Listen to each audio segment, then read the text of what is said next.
I apologize for the technical setup there. That's all right. It's I'm just amazed that we're doing this at all.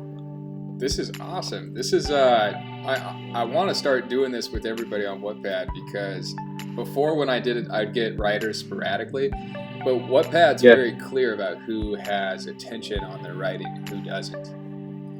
So like it is. Yeah, I'd get on the podcast. I'd get writers who were amazing, and we'd have conversations. It's like, oh, okay, we can play ball. Like, we can talk about the process and what's been. And then other times you'd get writers who like, they'd send me drafts to read their stuff, and you read through it, and you'd be like, this is your first draft ever. This is, but Wattpad cuts that out. Well, as you can see, you meant to have books behind you when you do a podcast, right, to make you look intelligent, but I've got a nice empty bookshelf here. Yeah. You know, because I'm a bit subversive that way. So. We're going to fill it with ideas right now. Yeah, exactly. So what's your name? It says it's MC Hawkins on your Wattpad, I think. Right, but my name is Matt. Your name is Matt. Or if I'm in trouble, you can call me Matthew. When I was in trouble when I was a kid, so I don't react well to that. But if you want to be friends, call me Matt. Okay, we'll be friends. I'll call you Matt. The seventh. Go ahead. Kimmer is your surname, or what? Yep. What's your? Kimmer's my first name. My surname is O'Reilly. Kim O'Reilly. Yeah, and my middle name's Joseph. So if you get mad at me, then you get Joe. Joe. Yeah. Exactly. Well, it's nice to meet you, Matt. Nice to meet you too.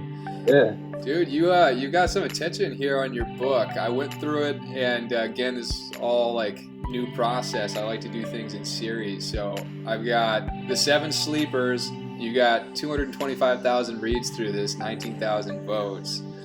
I read the synopsis to this, and at the beginning of the synopsis, I was like, oh, this is a typical Brotherhood, Game of Thrones kind of thing. And then I got through to the monster section, and I'm like, whoa, this sounds really interesting. This is no joke. How long have you been writing? I've been writing for a little over 20 years. Damn. But before that, you know, as we all do, coming up through school and writing and, you know, attempting to write. Yeah. I think we all do that before we decide to do it seriously. Yeah, playing in the sandbox. Exactly, yeah. Yeah. You're obviously a writer yourself. I've been writing seriously. I've been writing for about 6.5 years. I'm almost done with my very first novel. I've meshed this whole series out. It's about 8 books. I've got notes for like every single paragraph of every page for all of them. And I finally have got to a point where like, okay, this first one's almost done, which it feels like starting to write for me was like when you go to work out and you put too much weight on the bench and it drops and it's on your chest and you can't get it off. I finally feel like I almost got the bar up and I can put it away. That's a good analogy. Yeah. And so you're obviously not a pantser, you're a plotter.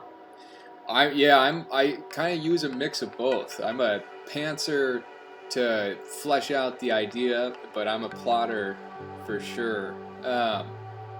Personally, the way that I wrote, and I'd love to get into the process and hear your process.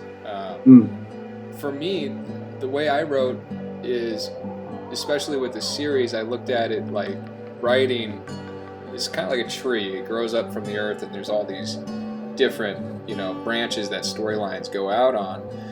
But for me, when I was writing out the series, I was like, there's too many branches and too many ways that you can go off when you start developing your characters. So I thought that writing the book from the trunk, which would be the beginning, out to the end of the branches, which are like the ends of all the story plot lines for all the characters, was inappropriate, because that's how the reader reads a book.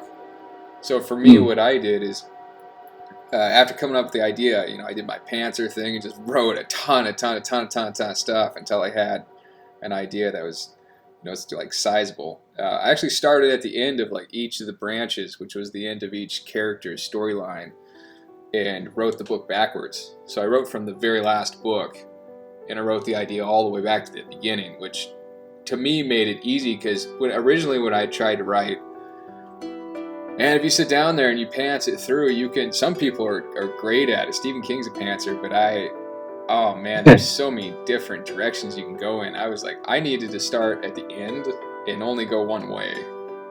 So what you kind of got there is you have a whole heap of short stories and then you try and bring them all together. Yeah, collective. All these three lines together into one plot, right? Exactly, yeah. Cool, that's a cool way of doing it. Yeah, I like it. How do you do it? I'd love to hear that.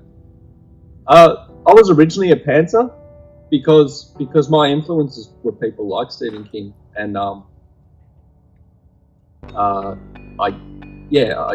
wrote like that, but I found that I had lots of problems down the track with pacing, with plot development, and then it took me quite a while to realise that no, I was better suited to being a plotter.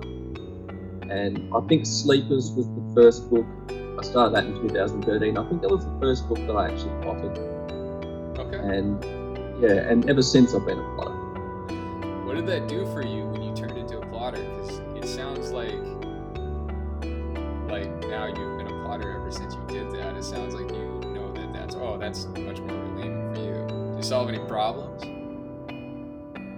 Yeah, well, it solved the pacing problems and the structural problems that were plaguing my work before that, which often don't become apparent until down the track when you're redrafting and rewriting it.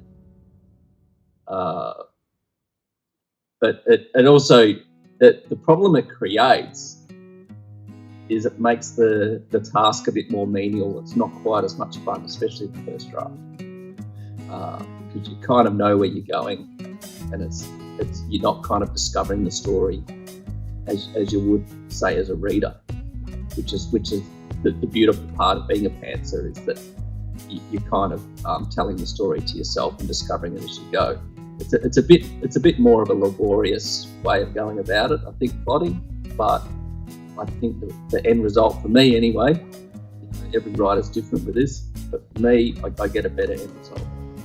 Yeah, that rings true. There's this like raw freedom when you just sit there and you just, put yourself inside your head and get behind the words and just type on the keyboard, and then you get a new idea and you just jump on it. You see where that takes you, and you say it's like a raw freedom in writing, and I love it, and I don't get rid of that when I write. I personally use that to like just take, what's it called, free writing. You're just like trying to kick ideas out on what you're working on. But the plotting, it solves so many issues. I talked to a lot of readers who like were pantsers, and if you write a series like that, like I was talking to a writer who wrote the first book and was happy to get it out, and then started writing the second book and realized she had tied herself into things that were very difficult for her to get around in the second book, right? Because it wasn't planned. Well, that's one of the reasons that you get advised if you're pitching your book to, say, literary agents, if you want to go down the trad publishing route, is don't write book 2 or book 3 or whatever, because if you get a deal, or if an agent takes on book 1, and either they or the editor at the publishing house suggests massive changes to that book 1, then suddenly the subsequent books don't make sense anymore. Oh no. So I've never been in that situation, but I've heard that that's quite a trap that you've got to be aware of before you start writing your 10-book series. Yeah, I've heard of things like that as well, and that's one of the aspects of writing that scared me. Do you have any books that are traditionally published? No, I've come close a couple of times. It's the dream. I keep plugging along and sending things out, but no, and I haven't self-published either. I've never gone down that route. Okay, so you've just put your book up on wattpad? Is that typically? Yeah, I've been using wattpad for the past 5 years, and I don't put all my work up there. Just selected things that I think will appeal to some kind of youth. Wattpad. I have I write books for adults as well. I don't. Oh, gotcha. Like steamier books. No, I don't do. I don't do that kind of thing. There's plenty of people out there who are, so I don't think I need to. Well, this one, The Seven Sleepers, sounds fascinating. I'm going to read the synopsis for it here. I got it in front of me. Ward has no idea why the Brotherhood want him dead. Knowing he will soon join the tarred corpses by the riverside, he falls in with the only person who can protect him, master criminal Saint Nick. Nick's empire of subway and sewers stretches from Parliament to the Wharflands. He has been obsessed with overthrowing the Brotherhood ever since they executed his parents. To the end, he sets Ward the task of finding the fabled horn said to have the power to wake the Seven Sleepers. Problem is, nobody has seen the horn in centuries, nor does anyone seem to know what the Sleepers are. The Brotherhood claim they're demons set to guard an ancient monster beneath the city. Nick, who has met the monster itself, has a different tale. That's fascinating. That went a completely different direction than I was expecting it to go. Okay, you were thinking your typical kind of setup? I was thinking like this is a fantasy Game of Thrones thing. I mean, Game of Thrones has dragons in it, but I was thinking more of like, have you read Furyborn? No. Okay, but just that typical underlying, there's like a control, like a government control entity that needs to be overthrown, but you threw this monster thing in here sleeping under the city, and then there's this dude that stuff lights me up. So you got me. I love a good monster. Do you? Oh, I love a good monster. Yes. Yeah, I always try to include at least one in every book. So tell me, like how did the Seven Sleepers come about? Like, where's the idea come? How does it go from, oh, okay, cool, that's actually a story. I'm gonna put, I'm not gonna make this sound too treacherous for any wannabe writers out there, but put the bar on your chest, because writing is, it's a workout. I mean, it's not a, what is it? It's a marathon, Yeah. This one I slept on for a while. Pardon the pun. And some books come about quite quickly, and I get this idea, and I'm like, I've got to get this down. This one was funny. Like, I had this idea in about 2008, I think, or maybe a bit earlier. I can't remember, it's so long ago. And the idea that started it all was there's these two gangs of kids, one on each side of the river in some city. I had no idea what the city was. And they were at war with each other, basically orphan kids.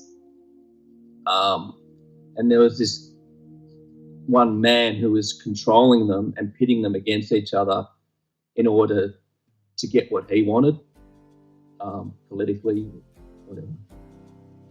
So that's all I had. And I'm heavily into mythology and things like that, and I had a whole lot of mythological ideas associated with this, but I didn't know where they went. And I wrote it all down in a notebook and set it aside, and then kind of 5 years later I picked it up again and had a look, and I thought, okay, I have an idea where this is going. And I began to write it.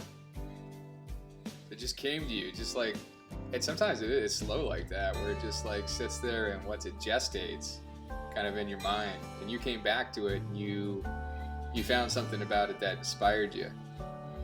Yeah, I think some ideas, they just need a catalyst to get them reacting.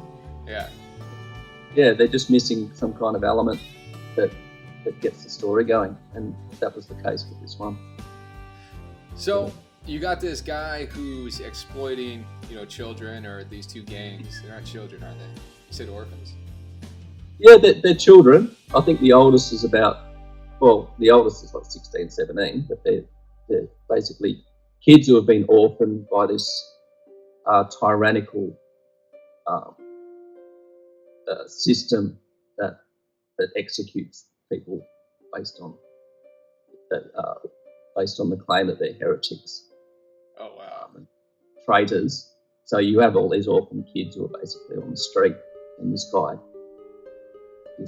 organises them into kind of gangs to do criminal deeds for him. Yeah. But they from the relationship too, because he looks up, make sure they're fed and so forth. So yeah. He's mutual benefit going on there. Like using them, and that's that's kind of like one of those human stories that we all kind of feel like we're a part of. What do they call that? The tyrannical father like figure. Yeah. That's a mythological archetype right there. So. Oh well, then there you go. Yeah, so that just rings true with me. I was just like, oh man, that's just like. But I mean, you know, there's an intricacy to it too. Let's see here. You got several different parts for, it looks like 18 chapters for this on Wattpad. And two of the things I wanted to talk to you about is, first, I'm curious how long it takes you to write a book like this. First draft, 26 months and a year. The second draft will take up to 6 months. Yeah. Then I'll generally put it down for at least 6 months. So walk away from it, come back to it with fresh eyes. And that one is pretty much constantly being redrafted for about 3 or 4 years. So I don't know what number draft we're up to now, but it's a lot. Are you still working on this? Not. Look, I go back because I'm in the middle of doing book 2. I go back and tweak a few things now and again to make it marry up with book 2. But that's about all I'm doing to it at the moment. It comes to a point where you can polish something so much that you can't polish it anymore. Yeah, or you almost like ruin it with the pot. I noticed that was something I did. I wish I had something more versatile that I could like show you around with. I paint every once in a while, and when I was in college, I painted something for this girl I really liked. I was like, this is gonna be the thing. This is my end. Man, that is so romantic. I did a really good job. It was one of the best things I had ever done, but it just needed one little fix, and it was the first time I realized that I had ruined something because I didn't stop when it was done.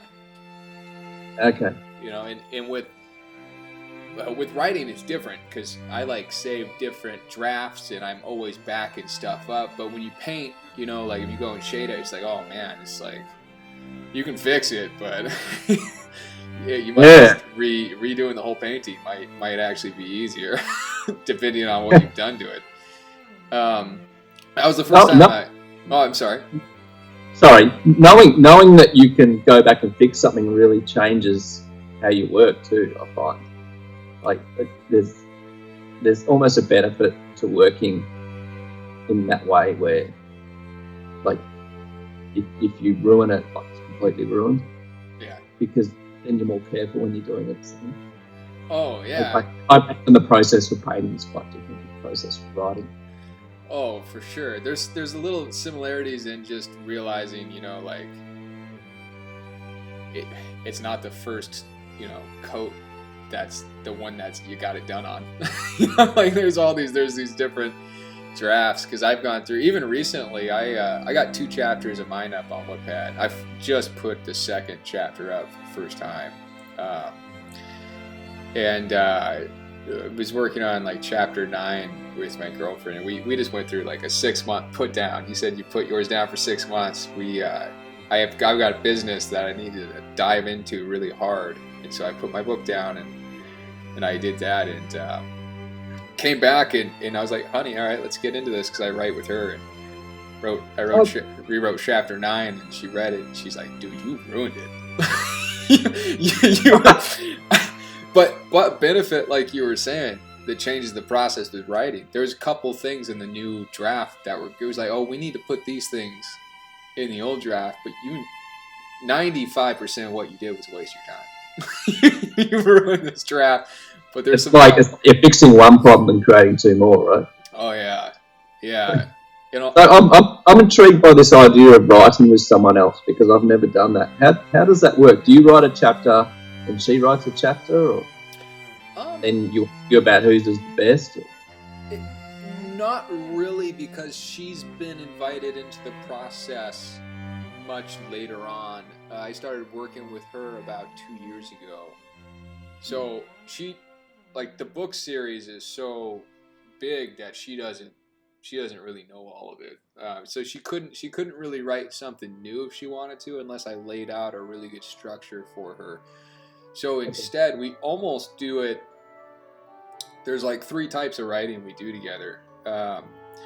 We'll work together like paired programmers, which is fun, and we'll switch off. So like I'll write and read at the same time, and she'll be over my shoulder watching and coming up with ideas and correcting things and telling me that, you know, what you wrote's not good, let's go back and rewrite that one sentence because it's not clear, or whatever it is. And then we'll read the chapters together and both come up with ideas to fix things and just take notes. And then the third way, which is the most efficient way when we're actually just trying to get through good chunks of the book, is I'll start at chapter 1 if we're writing a new draft, and I'll like write up to chapter 6. And when I get to chapter 6, she starts editing and rewriting chapter 1. So that way we almost do 2 drafts in like one go. Yeah. Okay. Cool. Yeah. Yeah. Because I've always wondered how that works. It's great. I can tell you. You know, as a writer, I'm such a like get out of my room. Oh, leave me alone. Well, some are like that. The process for me has been rough. Like, I work at home already, and now there's this lockdown, and I'm writing a book, and I'm a very social person. I'll lose my mind. But she, with working together with her, man, you guys are talented.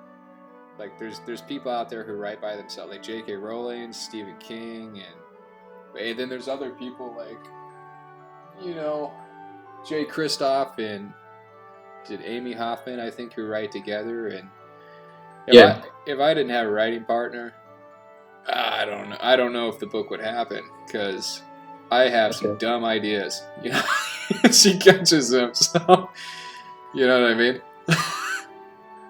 Yeah, the way I look at it, you know, a first draft, I never show a first draft to anyone because it would be too embarrassing, because it's full of dumb ideas. And then the second draft is the one where you step back and you say, okay, that's stupid, that goes. And only then do people get to see it. Yeah. And it's still full of problems, but it's not quite as embarrassing. Oh yeah. It's the ones that I just don't catch that she catches. And absolutely. Do you drink coffee? Do I drink coffee? Yeah. Oh, do I drink coffee? Yeah, I'm drinking. That's like the writer's drug. That's the go-to. I'll find. Like oxygen to me for writing. Well, it feels like it's like fuel. It's what it feels like. I love to sit there and drink some coffee while I'm writing, but I do notice like that 9 draft I did with her. It's like I'll take in a ton of caffeine. It's like, been a while. I need to get that fuel in. Let's drink caffeine, and then she'll be like, "Dude, this is like 3 or 4 times longer than your stuff. Like, why did you describe this door handle in a paragraph?" I'd have been excited about that door handle. Yeah. Better than one damn special door handle. So that's awesome. Yeah. So you got a very solid process kind of going. Then it sounds like, with the way that you write, with you got the first draft that you write. When do you start plotting? By the way, do you start plotting before you even write anything now, or? Absolutely. Yeah. Okay. Yeah. Wow. So I will know how it ends before I'll sit down and start writing. However, during the first draft, I will come up with ideas on the fly that I incorporate. And some of the better things. Some of the better ideas seem to come up during the writing of it, but the basic structure is there and it doesn't change. Yeah. Okay, so that's interesting. So with those new ideas, do you keep that rocking and rolling throughout later drafts, or is your second draft a pretty locked down draft? Are you saying do I develop those ideas in subsequent drafts? Well, you said, so when you write your first draft, you said you'll have new ideas that you'll kind of like work into your plotted structure, and some of those are kind of like the magic, like some of those are sometimes the better ideas. Does that happen continually for you throughout like these later drafts? Yes, but it's kind of in a diminishing way. I had someone the other day, one of my good friends on Wattpad. She's in the States, and she gives me fantastic feedback on my books. She's just got an eagle eye, Yeah. Her name's A.E. Pennymaker. Check her out. Check her work out. It's really good. But she spotted something the other day where one of the characters' names had a meaning. His name was Sol. And she goes, oh, that means the sun. And there was another character called Nod, and she goes, that means sleep. And it got me thinking about what those names meant in the context of the book, and it's allowed me to develop that thematic stuff a bit more, and that's kind of third draft level.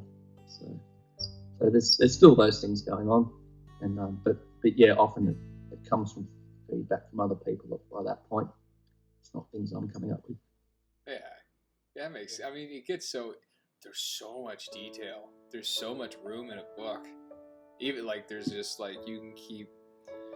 It's like this giant filing cabinet of stuff. You like pull one out and that's fine, but then you got a whole bunch of dividers in there too to fit stuff into. So when you're writing, like you got your setting, you got your plot, you got what's actually happening, like in the characters emotionally, and then there's even deeper levels that you like the name. Okay, well, does the name have meaning, and does that name that has meaning actually have to do with the like structure of what's happening in the story, and is there foreshadowing related to it? There's so many layers that you can just go to, and with the words, like it almost feels like you're what was that movie, The Never Ending Story? Yeah. Did you ever see that or watch that movie? Oh yeah. Oh. I love the book as well as a kid. It was one of my favorite books. It is. I did not know it was a book. Now I've got a book to go read. Yeah, it was originally written in German, and they translated it into English. But yeah, fantastic read. Check it out. So we've run probably about 30 minutes after fixing the technical errors. That's about generally what I run. Like closing question I would ask is there like, first of all, where do people go to find you? You got you on Wattpad at MC Hawkins. Where else do they go? Wattpad, MC Hawkins author. That's me. Come and say hi. I don't, as I'm not self-published, I don't do much outside Wattpad. I'm on Twitter, but I try not to be. That's more just to keep abreast with what's going on with the publishing industry, because that's where they tend to congregate. Yeah. But yeah, come see me at Wattpad, and if you're not on Wattpad, join, because it's awesome. Yeah, I think so. I didn't realize how social of a space it was until I sent you a message, actually. As soon as I sent you a message, and I was like, whoa, you can actually like message people. This is it's a social publishing platform. It is. It's social media, really. Yeah, it is. And then I can't let you go without asking, like, what would you recommend? What's your favorite book? Like, what would you recommend? I don't do that to me. Like on Wattpad or? No, traditional. Like, what inspires you? What is? You really got more than one. Yeah. Probably Philip Pullman, his Dark Materials series would, for me, is just the peak. It's the stuff. That's what I aim for. on every level. All right. Yeah, I got some more reading to do. Hey, man. Yeah. Thank you so much, Good. man. Yeah, virtual handshake. Or the elbows. The elbow. So